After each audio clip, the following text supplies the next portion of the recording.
have just pressed the record button. So now we are officially in a recorded call.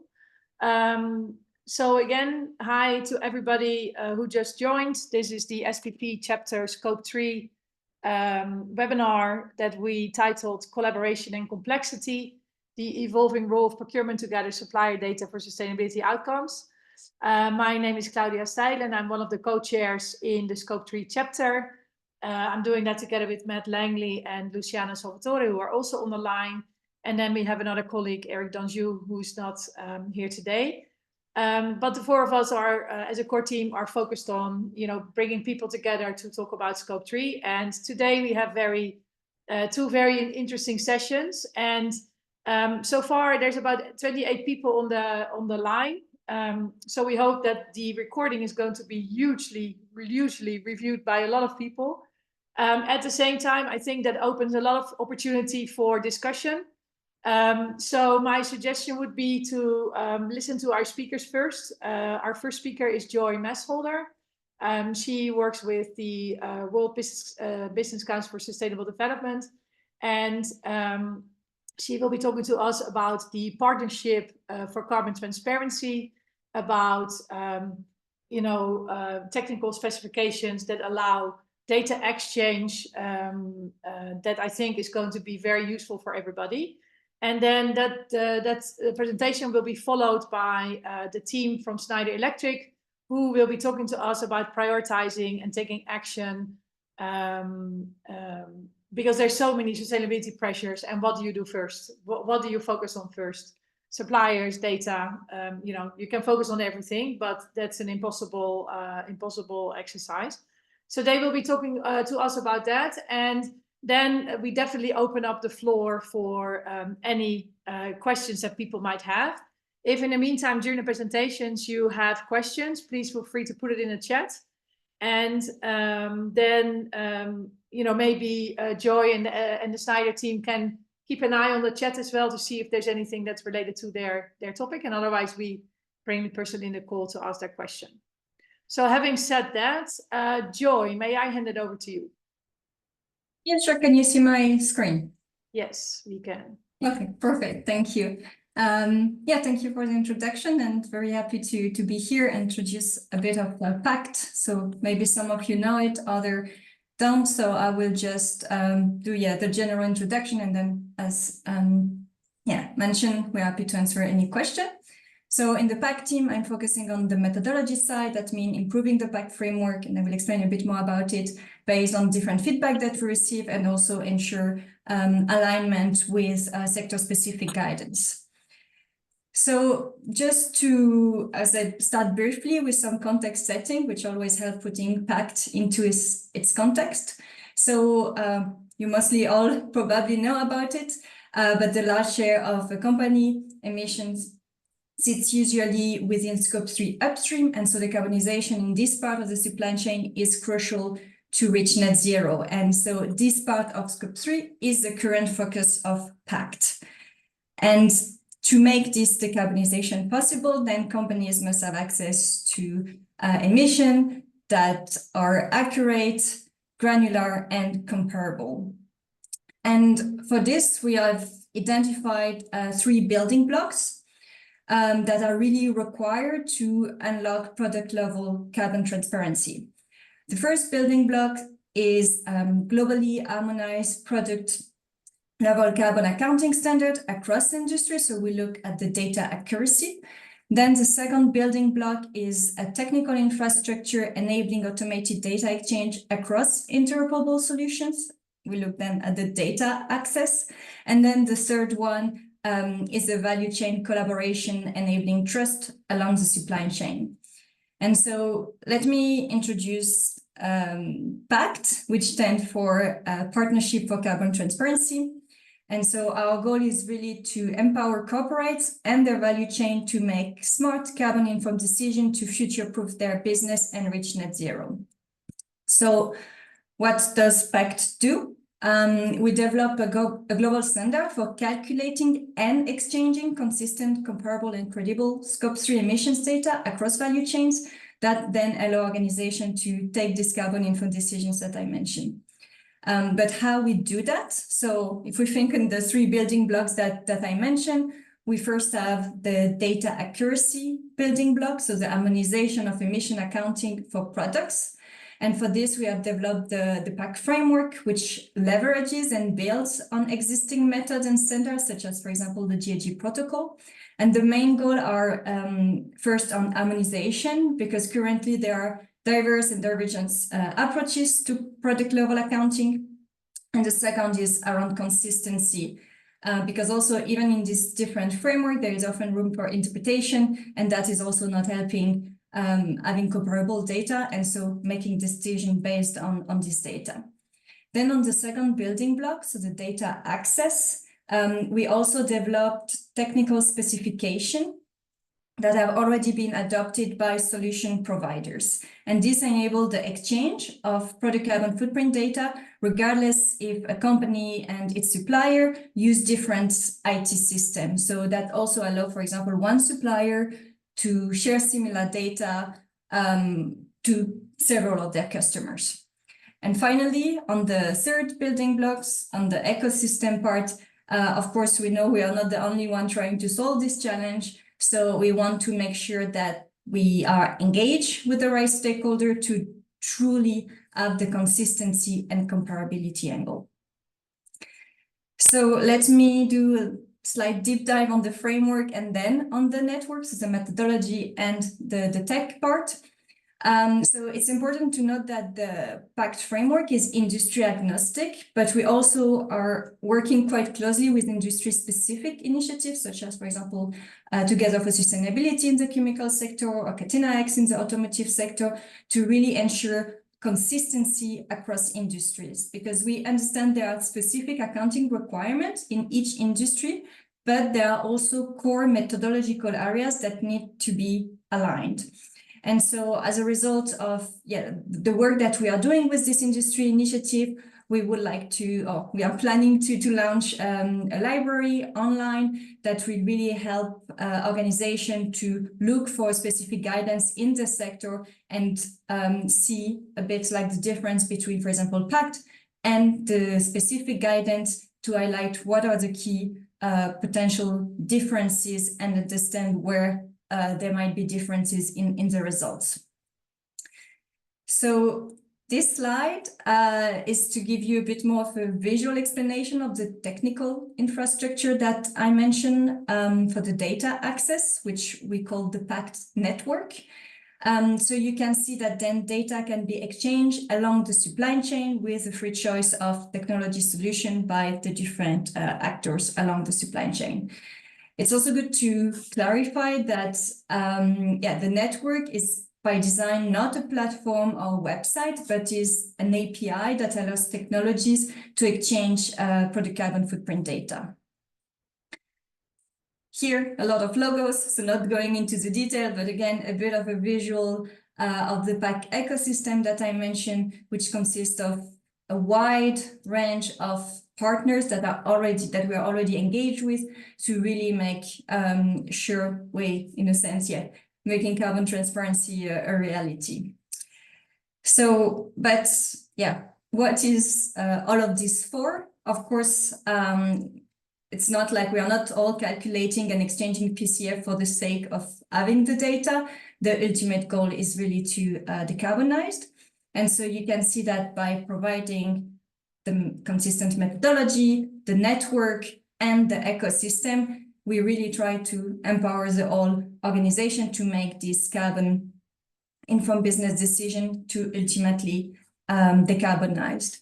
Because the data are becoming more and more accurate and accessible, then the different departments within an organization can make this, can use this data to decarbonize the company value chain. We, of course, also understand that each company is at a different level of maturity. And so we also try to support along the journey. And because companies, for example, that are looking to understand a decarbonization approach in more detail can already get started through this 5-step approach. So from identifying the largest source of emission to then requesting this specific PCF to their supplier, incorporating them into their corporate footprint. And of course, collaboration happened at all of these different steps, but in step 4 is mostly about identifying and implementing opportunities to reduce supplier PCF emission in a, again, collaborative way. And finally, of course, it's a reiterative process and a learning journey. So there is a lot of learning, but it's also because it's starting small to then expand with, for example, additional product and additional supplier, again, based on this materiality approach.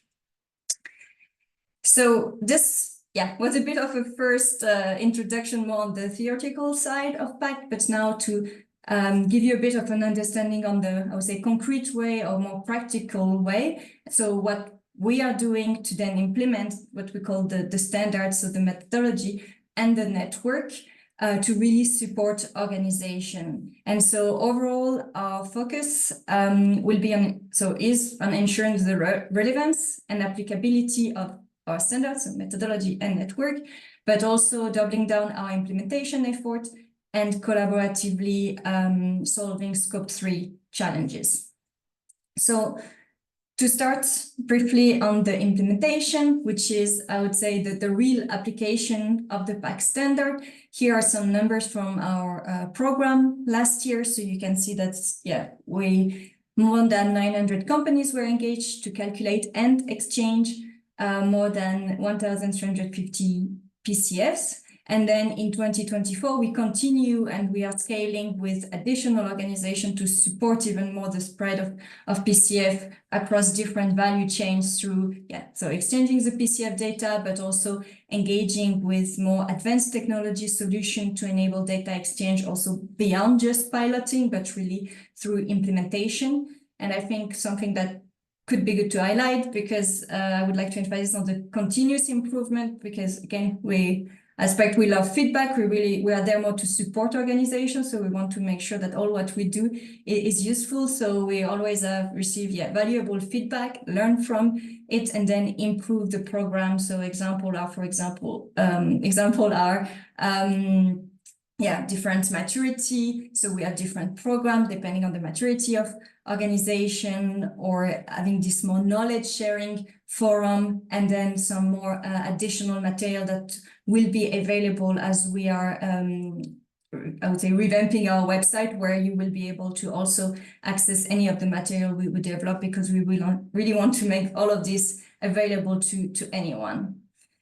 So in addition to the implementation program, I mentioned like the core. So if we look on the left-hand side on the PACT build-out, so we are also continuously working and improving this part in collaboration with the relevant stakeholders. And then on the right-hand side, you can see that the scope 3 problem solving.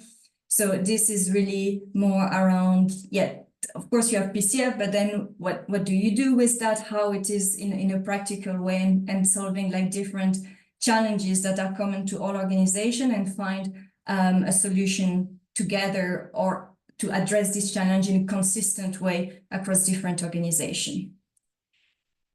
So for the last slide, a bit on how to get involved. And so as I mentioned, more on the implement, we will have more and more material on the website. So I really encourage you to, by the end of June or mid-June, look at the website, check if it could be something valuable for you in your journey, wherever you are.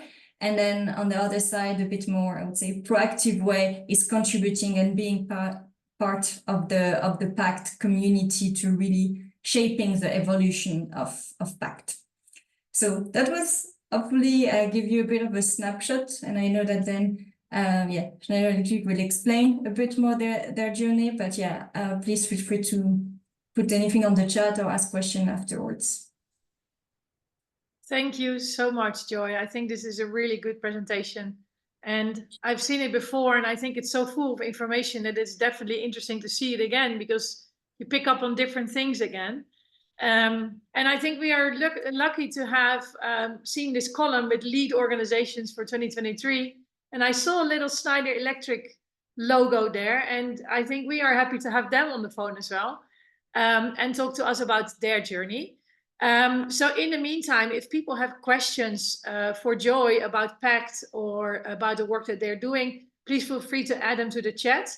Then in the meantime, we will go to the Schneider team who are going to share their screen and who are going to present us insights around supplier collaboration. And then at the end of that, I hope we have some time left for questions, and then we can just open up the floor for questions. Over to you guys. Thank you. And this was a very clear and crisp presentation, Joy. Thank you. Thank you again. Kanish, can you put it in full screen, please? Kanish? Can you put it in presentation mode?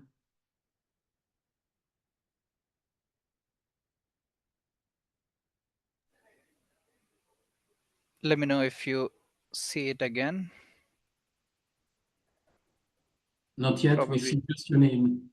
Probably there was a lag in there, but it's on the presentation mode, Christoph. Okay, so I don't see it here. Anyway, good morning, good afternoon, good evening to all of you. I mean, I'm very happy to be here to kick off this session, which is about collaboration with suppliers to get access to an increasing need of sustainability data, and mainly how to do so. In the meantime, can you share the screen again? Because you're not sharing at the moment. Yes, you're not sharing. Oops. Hang on a moment. We do see your name, so we know that you are connected. Okay, let me share the entire screen, and then it should be all right. That's much better. I was trying to share the window. No.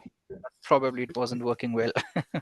Perfect. So thank you, Kanish. We see it correctly. So I will just introduce the topic, but we'll be joined by two colleagues, Matt Seeler, who is the Scope 3 decarbonization leader on the global environmental team in Schneider Electric, and Kanish Knegi, who is part of my team and is the Sustainable Procurement Director in charge of strategic program, like our Zero Carbon Project, Decent Work, and those other programs.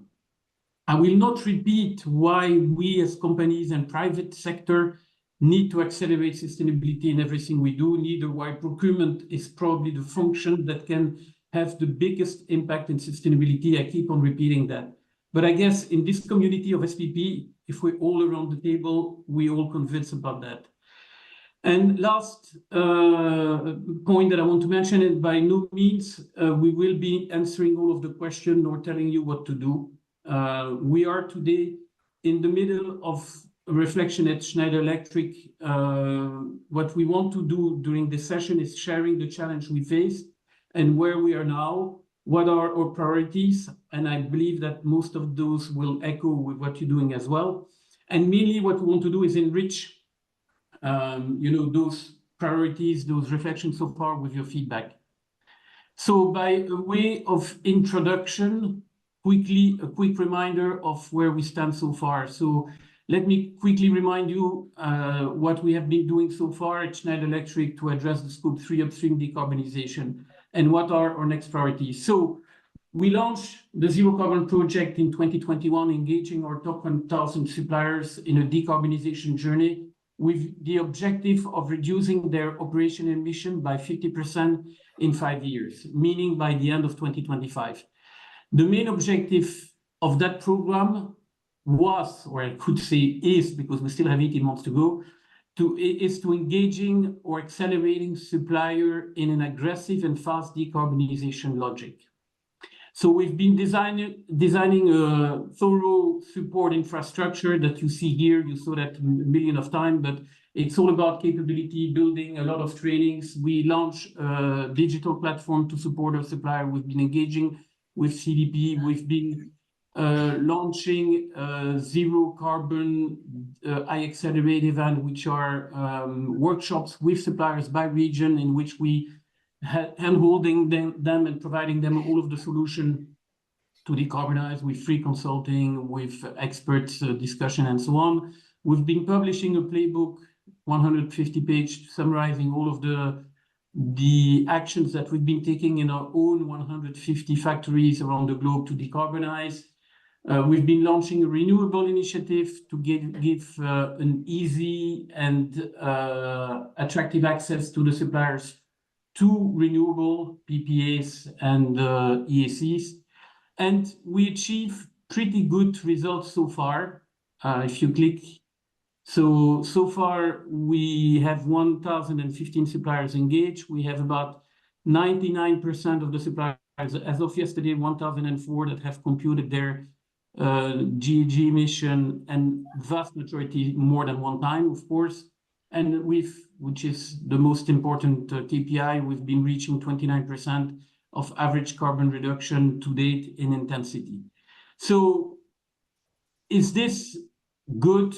I would say, despite what we may have heard, what you may have heard of all of the good and great things about the Zero Carbon Project, this is, I would call it a very good first step, a very good foundation, but this will not lead us to the next level we want to reach. So it's definitely not the answer. It was a necessary first step. So it's, if you click to the next one, it's by far not enough in light of the challenge that we have to face and to address all of the critical items that we have in front of us. So, as I said, we are in the middle of shaping up our new sustainable ambitions and objectives.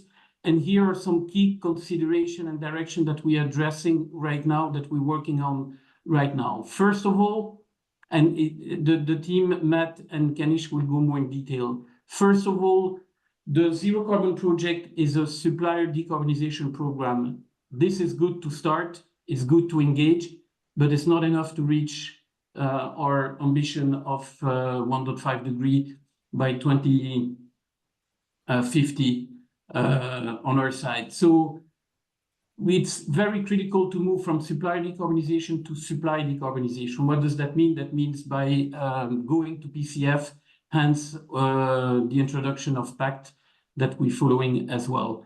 The second point is that it will trigger exponential complexity. Just imagine, in our case, Zero Carbon Project, 1,000 suppliers, it's already extremely challenging to collect the data, to managing the data, and ultimately to reduce the emission, to reduce those emissions with our suppliers. This is only for 1,000 suppliers. So when we speak about PCF for those 1,000 suppliers, we probably multiply by a factor of 1,000 at least in terms of complexity. So a much, much bigger level of complexity. Data exchange is absolutely paramount, is critical.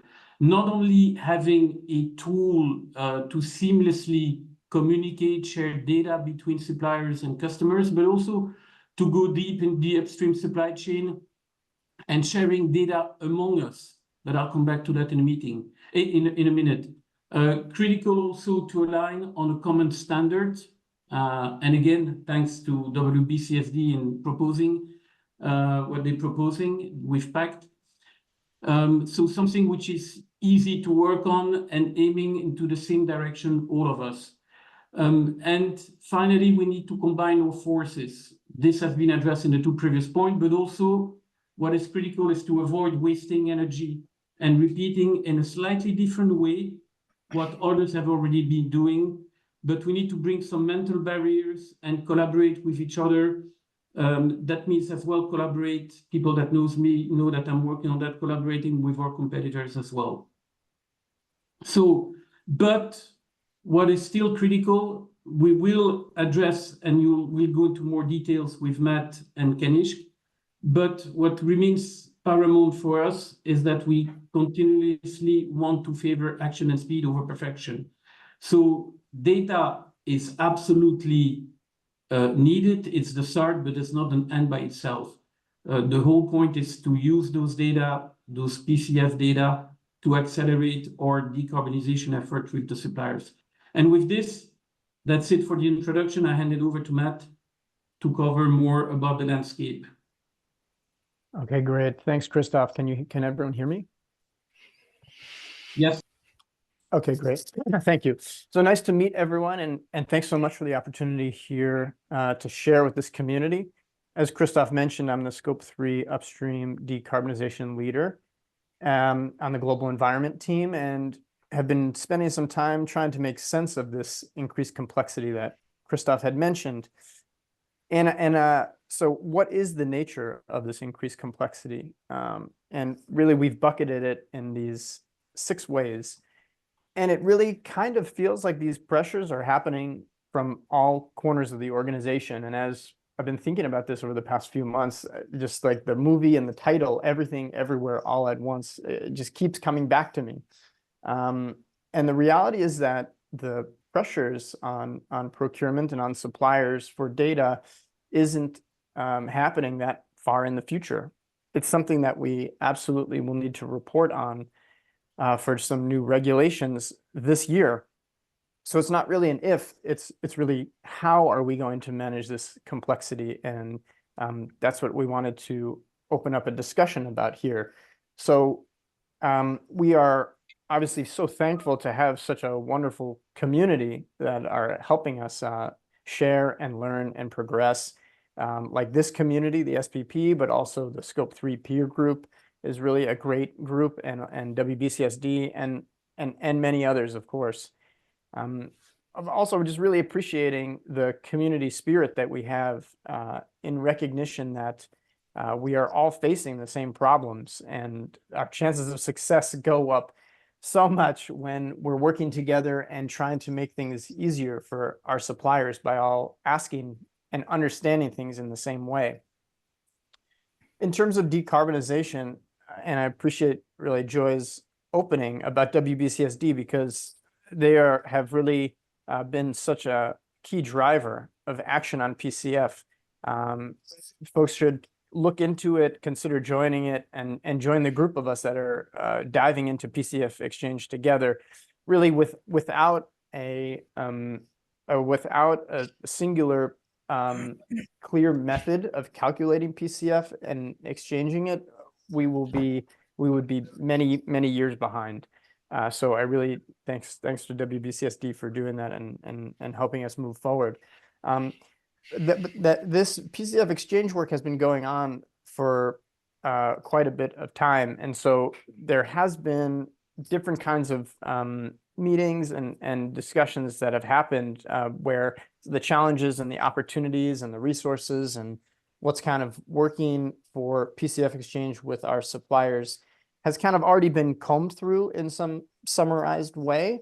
And so in this session, as Claudia kind of mentioned from the start, what we're looking to do is expand a little bit the nature of how we're talking about a range of needs from suppliers and how we're prioritizing the effort towards decarbonization.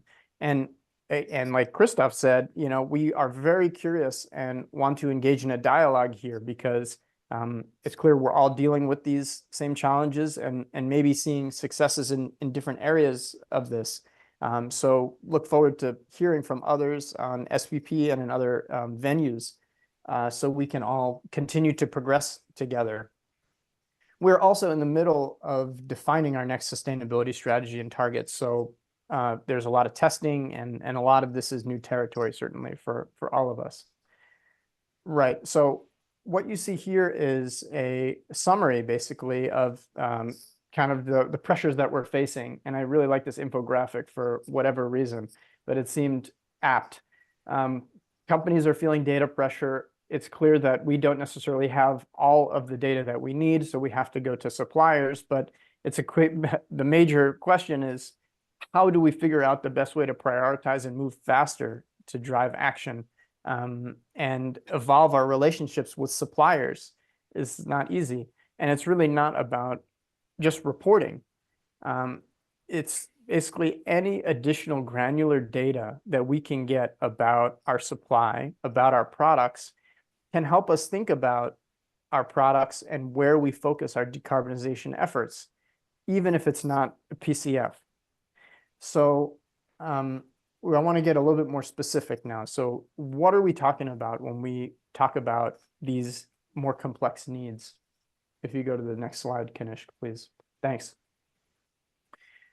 So what's here is kind of like a summarized list of some specific needs grouped into 3 categories: regulatory, internal decarbonization, and other initiatives. And when putting this together, it just does seem and feel like a lot, and it is. And I just keep thinking about how the value of trying to think about structure here and how we structure our approach. The needs, as you see, are also cross internal groups, and they span the links between customers, ourselves, and our suppliers. And it's clear that breaking down silos and building stronger cross-division partnerships is so critical to be able to deal with this increased complexity and take action and meet those needs. It's also true that each of these needs requires their own supports, different segmentation of our suppliers, and different kinds of relationships to explore where suppliers are at and what they can provide and what we need. So you can see every line here has a back and forth, 2 arrows, because they all require different partnerships and the nature of the relationships. So there's a lot of external collaboration needed as well. So there's a lot of layers here. We can go to the next. So what are the implications of this? What does it really mean? Well, as a result of all the needs that cross suppliers and the nature of these relationships with suppliers will certainly become more complex, more multidimensional, and unique to each supplier. And so knowing what we're driving towards with each supplier, as well as their needs and interests, is so important as we think about the best way to incentivize, support, and partner with them to get this data. Coalitions are absolutely key, and we talked about a few of them already as we tried to progress faster. We want to be asking the suppliers all the same stuff because we all have basically the same needs. And as said before and here, the internal partnerships can't be underrepresented because there's an upskilling, but once we have sustainability, finance, regulatory, and procurement people on calls together with suppliers and on the customer side, then we'll have the right people to be able to sort of overcome confusion or obstacles and have the right decision makers so that we can move faster. You can go to the next slide, Kanish, please. So I think the main, how do we get this more tangible? We're talking about this kind of like high level scene setting theory. So how are we actually going to prioritize and achieve action? So the way we're looking at it, just from our perspective, is first regulatory. This is absolutely a must. We have to meet the regulations and have the data for that. Then we have a whole host of different internal targets, including decarbonization targets and many others. And then there are other goals that we have to meet. So that's a little bit of the hierarchy. But we realize that a few bits of data can help us on multiple needs at once, and they include what's listed here, the FMD, PCF, and LCA, where we capture other kinds of information that goes beyond carbon. And that's really the dream. But in addition, in thinking about getting this data with suppliers and starting the journey of gathering the data, working to get the data with suppliers also opens up new avenues for partnership, since there's a lot that can be learned from each other. And I think there's a piece of this work that has been really energizing to me, which is breaking down what might be a more traditional customer and supplier dynamic, since this more collaborative tone can sometimes open up other new win-win opportunities. It might not have been possible before, and that's been really exciting. And we also have found it helpful to isolate actions for each need so that we kind of know how we segment which suppliers and which one we need to focus on. And we're beginning to see the overlaps of suppliers across needs. So we can kind of meet multiple needs with one sort of efficient ask of suppliers. And then you can see on the right side, how does this manifest in terms of things that we're actually doing internally at Schneider? And you can see a long list here of, I would say, a portion of the activities that we're doing. I think one reflection that I had in looking at this list is just how interconnected everything is. The data that we get from suppliers drives a range of activities that we're looking to progress that you see here and others. And it just further reinforces the need for our internal and external collaboration to better structure our approach and create systems and sort of build on that over time to make this work. So kind of in summary, we wanted to open up a dialogue here and share a little bit about this overall thinking about an increasingly complex set of needs and pressures and data, and trying to structure some of that. One thing I did want to highlight is, and I don't know if there's anyone from the Catena X community on the call, but I have just heard anecdotally that there have been some successes around FMD capture within the automotive space. And I think I'd be curious to hear maybe on some future call if someone might share just how that they approached that and successes that they had in FMD, because that's a critical one that we also are looking to focus on.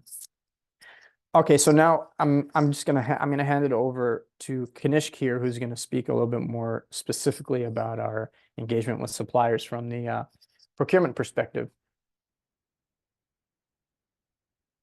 Over to you, Kanishk. I think you might be on mute.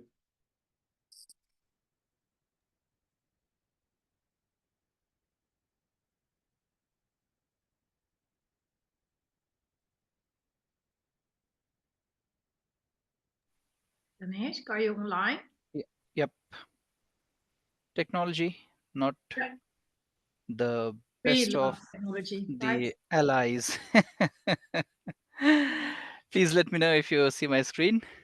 Yes. Yes. Reality. All right.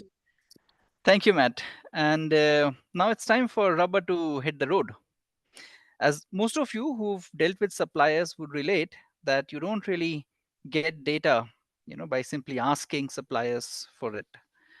Suppliers are loaded with tons of operational issues, and not just from our side, but all customers. And unless we are very clear on what we need and we specify how to collect, how to share, etc., it's difficult to get a response from the suppliers. Now, in this case, most of the requirements that we're talking about are new, and companies themselves are, still figuring it out. And this compromises their ability to lead the change with suppliers. Now, if we don't know ourselves, what is it that we are asking, how to collect, where to collect from, etc., we cannot make others understand and act on those requirements. So that's one of the biggest hurdles that we see while navigating this emerging requirement. Also, traditionally, procurement data is mostly commercial. So we have data management systems. We are capturing a lot of information from our suppliers, but it's mostly information like invoice number, the component specifications, the costing details, the quality specs, etc., etc. Requirements like carbon, LCA, or even associated informations are not traditionally captured. Even packaging, which is something which is so inherently involved in the materials that we purchase, is also not uniformly captured. And if there are organizations of a certain proportion, they may have different databases for different kinds of material packaging requirements, and it's a nightmare to harmonize all of it. Also, traceability is a huge challenge, specifically when it comes to certain industries or certain commodities. Now, certain commodities, as an industry practice, they encourage and indulge in spot or open market purchases. And between the source and the customer, there could be anywhere between 6 to 8 or 9 tiers or entities who are involved in processing, reprocessing, etc. And at each level, there is spot purchase. Or in case of electronics, it may involve hundreds of components with very limited upstream visibility. So all these realities of the industry that we operate in also hamper or limit the chances that we have in getting these informations by simply asking for these. Also, what is often observed, there are silos that exist within the organizations, departments that drive sustainability and departments that are driving procurement. There is a gap between them. Those who drive sustainability aren't necessarily aware of the challenges or the specifications or the complexities, nuances that we just talked about. And hence, they are unable to improvise these requirements and adjust to the sectoral challenges or the category challenges. And likewise, the functions or the department of procurement and the colleagues in procurement aren't really familiar, aware of the requirements on sustainability. And this inhibits or limits their ability of communicating in an effective manner to the suppliers. And finally, conflicting purposes of data. Now, for a lot of traditional users like the prevailing EPDs or some LCA studies, etc., secondary data is good, for one-time reporting. Even after 10 years, you may use the same EPD, and that's okay, because the purpose they serve is to communicate. But in procurement, we drive change in our ecosystem. And our purpose is not just to communicate, but also show a reduction within a short span of period.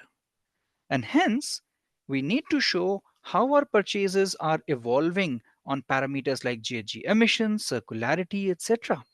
And for that, we need primary data, which needs to be collected and fed at least on an annual basis, and hence the need of a more dynamic live sort of PCF or LCA, which could reflect the real-time realities of the supplier operations. In addition to these, Anish, sorry to break in, but I just want to mention that there's another 13 minutes left in this call. Okay. And it would be really good if you have a few minutes at the end to answer some questions that people might have. Sure. Also, in terms of the awareness or readiness of the suppliers to capture the data, there are two challenges. Usually the understandings. A lot of suppliers don't understand what these requirements are. And even if they do, there is a second challenge in terms of infrastructure, which is often missing to collect the primary data point. Now, on this second point, we did, in fact, an internal assessment and found that all the metering and infrastructural requirements that are required to collect the information could actually cost up to 18% of the total energy cost for the first year for a supplier of small to medium scale. Or for a larger company, it could cost up to 25%. And then you need to add the yearly calibration, and all of it makes it rather difficult to get the supplier make the action or make the first move to collect the data and respond to these requests. And again, very quickly, the lack of digital infrastructure to transfer the data in a secure manner, and the quality of data when it comes to the accuracy or when it comes to the preciseness of the information is additional challenge that we face. Now, how do we overcome this challenge? Now, despite all the uncertainties, if we have to drive tangible action, we need to provide a degree of certainty and stability to the suppliers. And it's nothing to do with sustainability, rather it's the basic human nature or change management. Now, when we are approaching suppliers for our programs like the Zero Carbon Project or DWP, the Recent Work Program, what we've learned is it usually helps to segment the suppliers into pioneers, who are typically the companies who are relatively leading the pack, who are willing to explore the new subject. They have a degree of maturity. We collaborate with them to design, establish a proof of concept, do the trials and errors, and identify or figure out the methodologies on how to move. And then there is a larger proportion of suppliers who typically fall in the category of followers. And for these followers, they cannot operate in uncertainty. So we need to insulate them despite all the uncertainty around these topics, to provide a very clear, simple guidance on how to collect the required data, communicate, and move forward with these requirements. And it's important to note that we are dealing with hundreds and thousands of suppliers here, and asking them to incorporate behavioral changes, technical changes, often which have cost implications and no ready-made solutions. It's a huge mental roadblock that they have to overcome. So to address that, we need to be out there with our suppliers. We need to simplify the requirements, methodologies, give them the access to the tools, templates, experts, conduct workshops, capacity building sessions for them, answer any concern that they may have. And most of all, when we look at a typical volumes that a company commands, typically in our sector, it's usually 10 to 15%. One customer commanding 10 to 15% of volumes may not be enough for a supplier to make the move. It has to be an industry demand, and hence the need for the industry peers to join hand and make it rather a market demand than an individual company demand on this topic. Now, very quickly, how do we demonstrate this, these thoughts on a practical basis? Now, this can be implemented, let's say, in an incremental segmentation of our supply base. So we've taken an example of decarbonization requirements, and rather than trying to push every supplier to reach the advanced level, we give them small steps, incremental steps to expand and cover their ambition. So we reach the supplier, or we meet the supplier at a level where they are. So the first level that we look at segmenting suppliers is to compute their scope 1 and scope 2 on primary basis. Scope 3, which is usually the difficult part, rely on the purchase volumes, procurement volumes, or the value, and the emission factors, typically the secondary data, to compute. And once you have it, ask for apportioning of that data to the customer's scope. Now, in this case, the reduction which would typically come would be from the reduction in scope 1 and scope 2, not from scope 3, because it's primarily driven or computed by secondary data. That's the basic level that almost all suppliers should be aspiring for. Then we take a smaller segment of suppliers and we go to the intermediate level 1, wherein we ask companies to still compute scope 1 and scope 2 on primary data, but we ask them to start reaching out to their tier 2 suppliers, albeit in a smaller proportion, and start asking them to compute their emissions and report back to the supplier. Now, in this case, the scope 3 is a combination of purchase volumes plus primary data. Here again, the reductions will primarily be captured from the reduction on scope 1 and scope 2 with category specific interventions.